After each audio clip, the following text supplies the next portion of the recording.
Hey everybody, and welcome to another edition of All Things Universal Orlando. Today we're going to look at the top 5 tips when planning a Universal Orlando Resort vacation.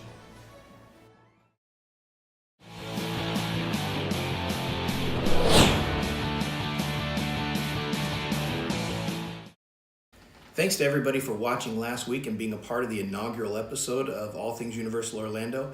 I got some good feedback and I appreciate it. Please feel free to add your comments, say where you disagree with me, where you agree with me, things you liked, things you didn't like.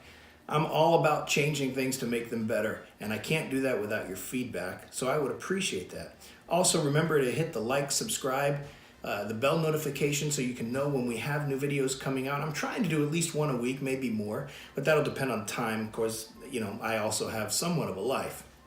All right, so what we're looking at today are the top 5 tips for planning a Universal Orlando Resort vacation. Now, I think I need to preface this by saying this is a video that is more ideally suited to people who are traveling from out of state or out of the country, or maybe in-state, just planning on staying for a while. For those people who live in Florida and are seasonal annual pass holders, this really isn't going to apply too much to you, and you guys have already been there enough to know all the do's and don'ts. So this is more of a video for people who may be planning a first-time vacation there or really are just looking to maximize that experience. See, I used to live in Florida. In fact, for 40 years of my life, I lived in Florida, and then my job brought me to Portland, Oregon.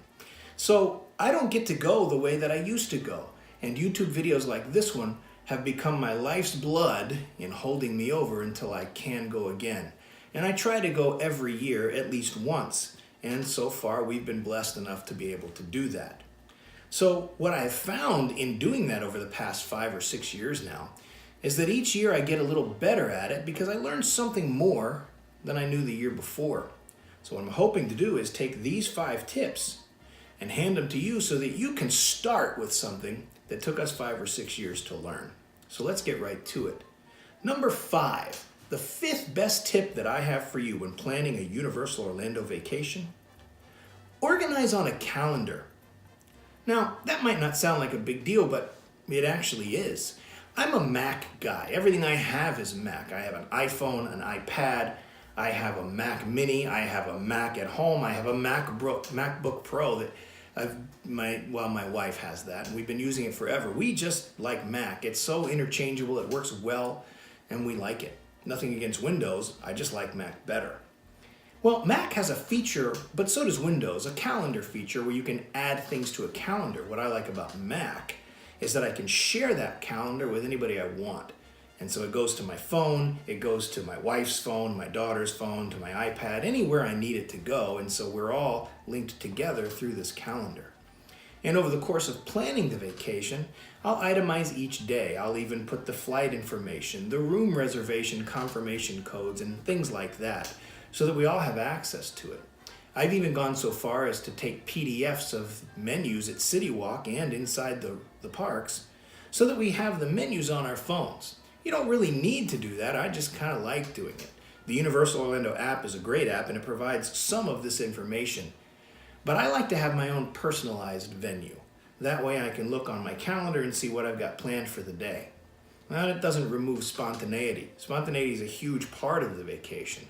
But this gives us a baseline to work from. And I really think it helps. Whether we're renting a car or whatever, I have access to all of the information that I need right there on my phone. And if you're like me in today's society, your phone is your lifeblood. You really can't do anything without it. My park tickets are on my phone. My plane ticket is on my phone.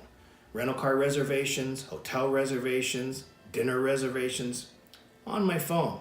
And the calendar makes that a real easy thing to be interchangeable and to share with everybody in the party. So for me, the 5th tip in giving you is a pretty easy one and something that you can all do. Organize your trip on a calendar. You'll find that it makes bigger difference than you might think it would. Number 4, don't rent a car. Now remember, this is going to someone who's coming to Universal to stay for a week or so. I want to base this on the notion of let's look at this planning tip on a minimum of a 5-day or 5-night vacation. If you're coming from out of state, if you're coming from out of the country, I think that's the best route to take. To come and do 2 or 3 days, you don't get to maximize everything, and it's really not a good way to spend your money. Now, that's your money and you spend it how you want. But for me, I wouldn't do it unless I was staying more than 5 days, and coming up later in this countdown, you'll see why. But I wouldn't rent a car. Now, we've made the mistake of renting a car most of the times we come down there. And what we always forget about and what we always miss out on is the fact that rarely do we use the car. And what we wind up doing is paying $300 or so for a week's rental and then another $200 in parking. And it winds up killing you, and you're spending a lot of money for something that you rarely use. You don't really need to use it anyway. If you're staying on site, which you should do, Universal has provided great transportation anywhere and everywhere they go. And if you need, you can rent a car through the concierge at any one of their hotels, and it's reasonably priced. But you shouldn't need to. What I would suggest is if you need to go off-site for anything, take an Uber or a Lyft, whichever you prefer. Now maybe you're flying into the airport and you need to get to your hotel. Again, I would suggest an Uber or a Lyft. I think you're going to find it's cheaper than paying for a shuttle for a party of, say, 3. In any event, there are a lot of options for you that are much cheaper and more efficient than renting a car. But the benefits to me don't supersede the value because it just costs a lot of money for something you don't use very much. So my number 4 tip for you when planning this vacation, don't rent a car. I know you're going to be tempted. Don't do it. You really won't need it. Number 3. Now I had a hard time picking how I wanted to label this or tag this. I had things like 1 year, 2 vacations, buy an annual pass, and I really couldn't come up with anything, so I'm going to tie them all together. 1 year, 2 vacations, annual passes. That's the 3rd tip. So let me explain that further. First of all, the 1 year, 2 vacations. If you're going to commit to this vacation for 1 year, I would suggest you commit to it for 2 years. Remember, we're basing everything on a 5-night stay or a 5-day trip. Now, Universal offers some great packages. There's no doubt about that. And if you go on their website, and you should, you'll see what I'm talking about. They offer right now, they're currently running a promotion that says if you buy 2 days of park, they'll give you 3 days free. And that sounds like a great deal, and it is a great deal. But it's still expensive. That whole thing for a party of 3 is going to cost you $1,009. Now for 5 days of parks, for 3 parks, party of 3, that's a pretty good gig. $1,009 sounds like a great deal. But let me throw something else at you. You could also buy annual passes for just a little bit more. What I do is I buy the preferred pass for me because it gives me benefits on parking, 10% discount on food and restaurants, hotel savings. It has so many perks to it that are phenomenal. It's worth the extra $100. So for $503, roughly $504, I buy 1 preferred pass for me, and then my wife and daughter get the seasonal pass for $403. Now that total is $1,397. So for $400 more, I now have annual passes. But remember, those passes last a year. So here's where the 2 vacations 1 year come in. If I've paid $1,300, $1,400 for my annual passes, it covers this year's vacation. And so let's say I'll take that vacation in mid-September.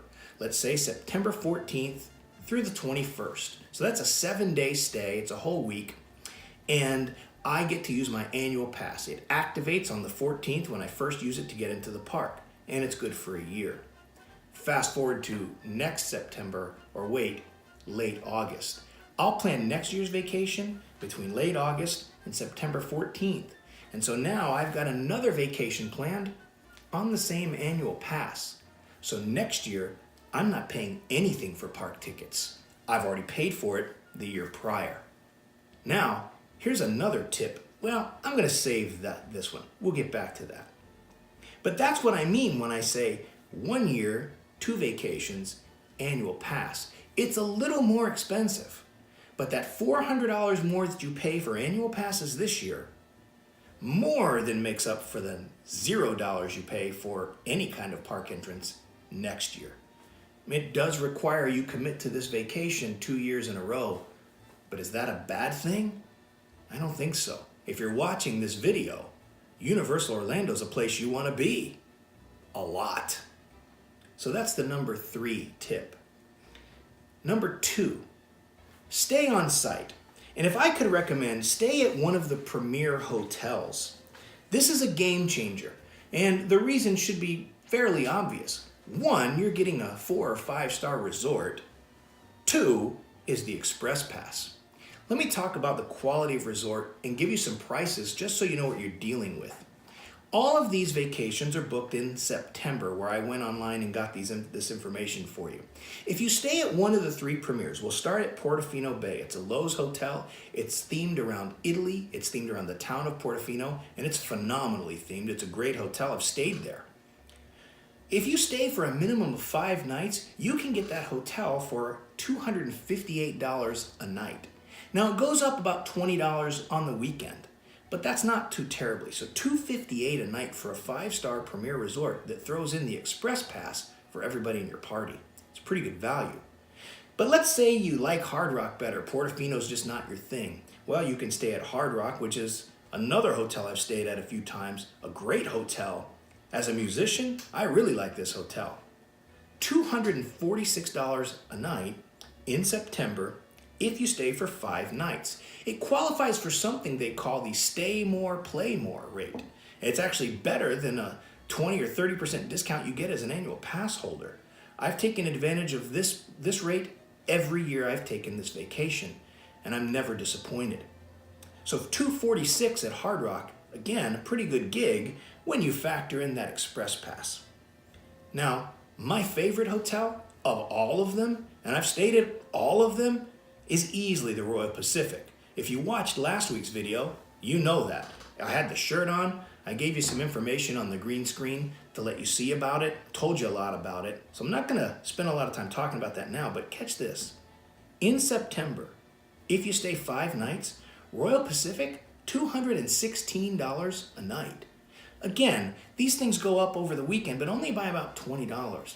And factoring in the Express Pass is super worth it. I don't know how else to say that. Now I'm going to give you some other rates at other hotels on site that don't offer the Express Pass. Sapphire Falls, which is a gorgeous hotel, and I think the same quality, frankly, as the top 3. Maybe a little less. Maybe that's why it doesn't qualify as a premier. It's a little further away, but not much. And it's super nice and one of the newer resorts. Sapphire Falls, if you stay more than 5 nights, $159 a night on site. No Express Pass, but that's still a great rate. Now, Cabana Bay. Let me just say this. I know a lot of people love this hotel. I'm not one of those people. I don't love it. I'm 50 years old, and to me it's loud. If I would compare it to a cruise line, it's like Carnival. Now, that's not a knock. I understand that a lot of people like Carnival, and it seems to have this party atmosphere, and that's great for some people. It's lively, there's lots of kids, and this is a theme park vacation, so there should be kids. But it's always crowded to me. And the pools, as nice as they are so crowded, even in September, a non-peak time, that I can't enjoy it. I've walked over there, taken the bus over there, and just to use the pool, man, it isn't worth it to me. Plus, I don't really like that they charge you for an inner tube to go around their lazy river when I have a ticket to go in Volcano Bay. It just seems not my kind of thing. I'm not going to call it the Walmart of hotels, but maybe I should. Maybe that really does capture what it means for me. It's a great hotel. Its theming, second to none. Everything that it offers is great. The food court is phenomenal, the bowling alley, all of it. It's an amazing hotel. Don't misunderstand me. It's just not my thing at this point in time in my life. Maybe 20 years ago, I would have loved it, but not anymore. Now, I haven't stayed at Aventura. Oh, I'm sorry, the Cabana Bay rate, $114 a night. So maybe you get what you pay for and more, because when I consider that price, it makes it a little more palatable to deal with the loudness, the crowded nature, and everything that comes along with it. Doesn't offer the Express Pass though, so it kind of loses me there too. Now, moving on to Aventura. I've never stayed there, but we are staying there one night this week for the simple purpose of saying we have. It's brand new, so I know it's going to be clean and nice, and every review I've seen online has high ratings. So we're going to stay there. If you stay there for 5 nights, again, no express pass, and you're even further away. But it's the same price as Cabana Bay, $114. And for a 5-night stay, that's pretty reasonable to stay on site. So my number 2 tip when planning this vacation, stay on site, and in particular at one of the 3 premier hotels because the express pass. Now I'm going to talk a little bit about that now before I move on to the number 1. The express pass for me is a game changer. The whole nature, face, feel benefit of this vacation changes because of the express pass. Now, if $216 at Royal Pacific is what I'm paying a night, the value of this is astronomical because all 3 people in my family are going to be able to use their hotel key as an express pass for the duration of our stay. If I was to pay for that per day, it's $119 per person. And if I'm staying at, say, Cabana Bay for $114 a night and then 1 express passes, it's $300, $360 more for that express pass for 1 day. Why not just spend $100 more on a hotel room and get it for everybody? To me, that just makes better sense. It's a better hotel and nicer and closer and better restaurants, and it's just better everything, and I think you get the point. It's a tremendous value that Universal Orlando has offered to their guests who stay on site. The Express Pass is a game changer. I can't recommend it enough. If you're watching this video, you're already planning on spending thousands of dollars to come to Florida. Spend a little more and get this because you won't regret it. It will change the vacation for you. Guaranteed. All right, you've made it through the top 4. So before we get to the number 1 reason, let's recap the top 4 that we've given you. Number 5, organize everything on a calendar. It just makes things easier, more practical, and easy to share with your family. Everybody seems to be on the same page with this thing. Number 4, don't rent a car. You're not going to use it as much as you might think, and it's really not worth what you're paying for it when you factor in the price of parking. At the Premier Resorts, it's like $29 a day or something like that. And at the at like Aventura, it's like $22. So it's still pricey, and it's going to cost you if you're staying for a while. So don't rent a car. Take advantage of Uber and the transportation options that Universal's provided. They're really good. Number 3, 1 year, 2 vacations, annual passes. It's going to cost you a little bit more, but if you commit to 2 years of this vacation, the savings is going to be amazing. Number 2, stay on site. The benefits, astronomical. You really can't appreciate them until you've done it. Highly recommend that. That's why it's so high on the list. Now, before I get to the number 1, I have a couple of honorable mentions. Now, these aren't really tips, but they are. They'll help you.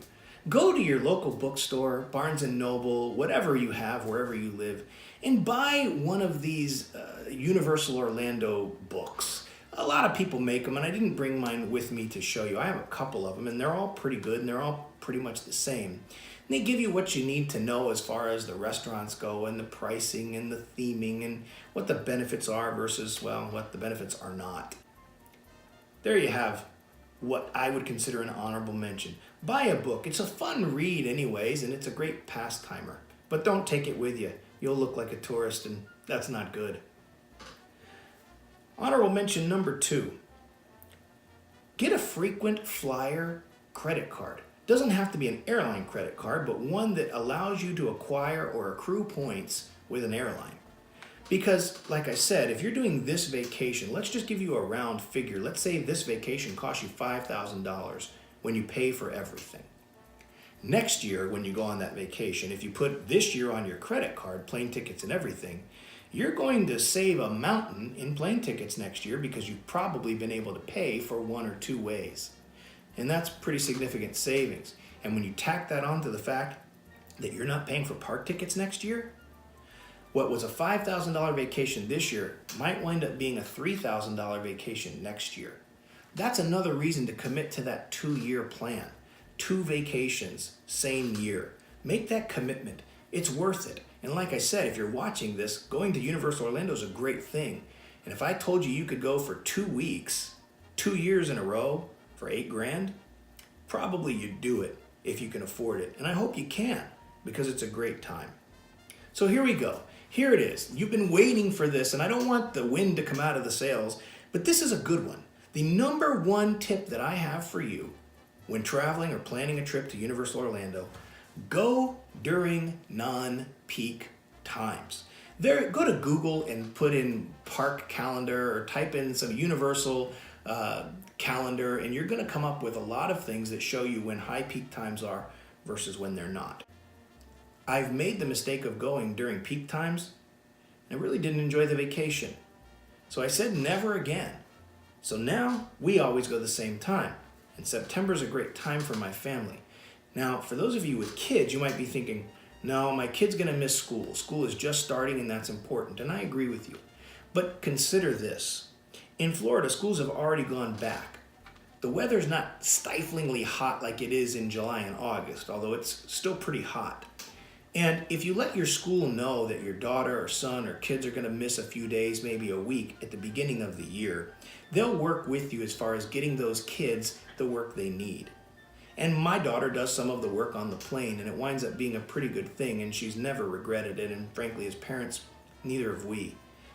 We go in September, and like I said, I book 2 vacations within that year time frame. So start your first vacation in mid-September and start your second one in late August so that you fit within that annual pass.